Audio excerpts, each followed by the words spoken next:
आज आपण उरलेल्या कणकेची अगदी भन्नाट अशी रेसिपी बघणार आहोत। अगदी लहानांपासून मोठे जण सर्वजण अगदी आवडून खातील एवढी छान ही रेसिपी तयार होते। सर्वप्रथम एका भांड्यामध्ये उकळून घेतलेले बटाटे किसणीने किंवा हाताने व्यवस्थित त्याला मॅश करून घ्या। त्यानंतर त्यामध्ये हळद, आवडीनुसार लाल तिखट, कितपत तिखट आवडतं त्यानुसार आपण लाल तिखटाच्या जागेवरती आपण हिरवी मिरचीचा ठेच्याचा वापर केला तरी काय हरकत नाही। आलं लसणाची पेस्ट जर तुम्हाला आवडत असेल ती देखील आपण यात घातली तरी काही हरकत नाही। छान आंबटपणा येण्यासाठी यामध्ये मी आमचूर पावडर घातले। आमचूर पावडरच्या जागेवरती आपण लिंबूचा रसाचा वापर केला तरी काही हरकत नाही। अर्धा चमचे भाजून घेतलेली जिरेपूड, अगदी थोडीशी यामध्ये कसुरी मेथी, जर मेथी नसेल तर आपल्याकडे कोथिंबीरचा वापर केला तरी काही हरकत नाही। चवीनुसार मीठ, साखर अगदी आवर्जून घाला, त्यामुळे अगदी छान अशी या सारांना चवही येते। लगेच फोडणी पात्रामध्ये तेल गरम करून घ्यायचं। तेलाचं प्रमाण अगदी कमी ठेवा। त्यानंतर त्यामध्ये लगेच 1 चमचा मोहरी, 1 चमचे धने, 1 चमचे बडीशेप आणि अगदी थोडासा हिंग आपण छान फोडणी ही लावून घ्यायची। अगदी गरमागरम बटाट्याची भाजी आपली तयार करून घेणार आहोत, म्हणजे सारण आपण तयार करून घेणार आहोत। ह्या पद्धतीचं जर तुम्ही सारण करून अगदी वेगवेगळे रेसिपी देखील बनवले, आपल्याला हवे पराठे किंवा आपण यापासून कचोरी बनवून घेऊ शकतो, आपल्याला हवे समोसे, असे वेगवेगळे पदार्थ आपण ह्या सारणापासून बनवून घेऊ शकतो। तर काय करायचं, लगेचच आता हे व्यवस्थित आपण मिक्स करून घेणार आहोत। तर अशा पद्धतीने हे मिश्रण मी व्यवस्थित मिक्स करून आपलं बटाट्याचं सारण हे तयार झाले। सारण तयार झाल्यानंतर उरलेली कणिक घ्यायची। कणकेतनं आपण मध्यम आकाराचा आता गोळा हा घेऊया। आता आपल्याला पोळी कितपत मोठी लहान बनवायची त्यानुसार आपण कणकेचा गोळा घ्यायचा।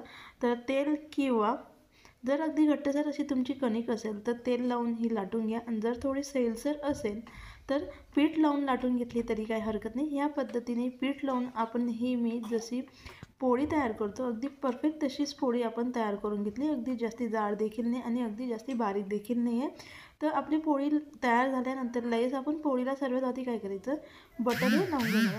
बटरमुळे खूप छान अशी चव आपल्या ह्या नाश्त्याला येणार आहे, म्हणून अगदी आवर्जून बटर लावा। जर नसेल तर तूप लावलं तरी काही हरकत नाही आणि स्किप केलं तरी काही हरकत नाही। फक्त बटरमुळे एक थोडासा बटरचा फ्लेवर येईल, दुसरं काहीच यात होणार नाही। तर लगेच आपण बनवलेलं सारण अगदी थोडं यात अगदी व्यवस्थित अगदी बारीक असं आपल्याला पसरून घ्यायचं आहे। जर तुम्हाला जाडसर हवं असेल सारण, म्हणजे जास्ती प्रमाणात, तर जास्ती देखील आपण घातलं तरी काही हरकत नाही। तर अगदी व्यवस्थित आपण बोटांच्या सहाय्याने अशा पद्धतीने आता हे सारण व्यवस्थित पूर्ण पोळीला लावून घेतले। पोळीला आपलं सारण हे लावून झाल्यानंतर काय करायचं, जर तुम्हाला आणखी थोडं यामध्ये बदल करायचा असेल तर बारीक चिरून घेतलेला कांदा, टोमॅटो देखील आपण घातला तरी काही हरकत नाही। हळूवार आता आपण याचा रोल तयार करून घेणार आहोत। तर अशा पद्धतीने अगदी व्यवस्थित रोल तयार करून घ्या, जेणेकरून मध्ये तो पोकळ होणार नाही आणि त्यामुळे आपला रोल हा व्यवस्थित होईल। तर रोल तयार झाल्यानंतर अगदी हळू हाताने तिला प्रेस करत थोडंसं आपण फिरून घेतले, जेणेकरून ते अगदी व्यवस्थित चिपकेल आणि आपण याला तळून घेणार आहोत। ते तळताना पारीही सुटणार नाही। तर आपलं तळून रोल हा व्यवस्थित करून घेतला आहे। रोल हा आपण व्यवस्थित प्रेस करून त्याला चिपकल्यानंतर काय करायचं, आपल्याला हवे तसे आता याचे पीसेस तयार करून घ्यायचे आणि हळूवार हाताने त्याला प्रेस करून घेणार आहोत। तर अशा पद्धतीने आपण आता संपूर्ण हे तयार करून घेणार आहोत। जर तुम्हाला आणखी ह्यापेक्षा बारीक हवे असेल तर थोडंसं आपण याला लाटून घेतलं तरी काही हरकत नाही आणि हे देखील अगदी व्यवस्थित आपल्याला तेलामध्ये तळले जातात।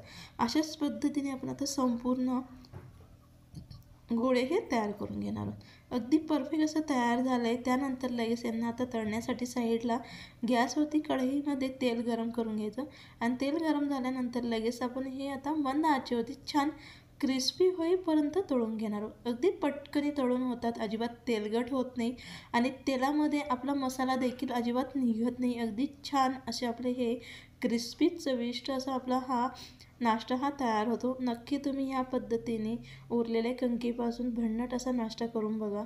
मुलं तर अगदी आवडून खातील, अगदी लहानांपासून मोठ्यांपर्यंत सर्वजण आवडून खातील आणि याला आपण चटणीसोबत, सॉससोबत किंवा असे देखील आपण यांना खाल्ले तरी काही हरकत नाही। जर आपल्याला एका दिवसाच्या ट्रिपसाठी जायचं असेल तर मधल्या वेळेमध्ये चटपटीत खाण्यासाठी देखील आपण यांना करून घेऊन जाऊ शकतो। एवढे छान हे चविष्ट नाश्ता हा तयार होतो। तर असे हलकेसे ब्राऊन कलर येईपर्यंत, क्रिस्पी होईपर्यंत आपण यांना मंद आचेवरती तळून घेतले. जेवढे दिसायला सुंदर दिसत आहेत तेवढेच चवीला अगदी अप्रतिम असा हा आपला नाश्ता तयार होतो. तर याच्यातलं संपूर्ण तेल हे मी व्यवस्थित निथळून घेतलं आहे. उरलेले देखील आपण ह्याच पद्धतीने छान हलकेसे गोल्डन कलर येईपर्यंत, क्रिस्पी होईपर्यंत तळून घेऊया. तर बघू शकाल अगदी परफेक्ट असा आपल्या उरलेल्या कणकेचा नाश्ता तयार झाला आहे. आपण मुलांच्या डब्यासाठी देखील त्यांना बनवून देऊ शकतो. अगदी बनवायला सोपा आहे आणि अगदी झटपट होणारा, चविष्ट, पौष्टिक असा आपला हा नाश्ता आहे. रेसिपी आवडली असेल तर नक्की लाईक करा, शेअर करा, कमेंट्स करा, चॅनलला सबस्क्राईब करा, जेणेकरून नवनवीन व्हिडिओ अपलोड केले तर सगळ्यात आधी त्याचं नोटिफिकेशन हे तुम्हाला मिळेल. तर तुम्ही पाहिलंच असेल अगदी परफेक्ट असं, अजिबात सारण वगैरे न निघता अगदी परफेक्ट असा भन्नाट रेसिपी आपली तयार आहे.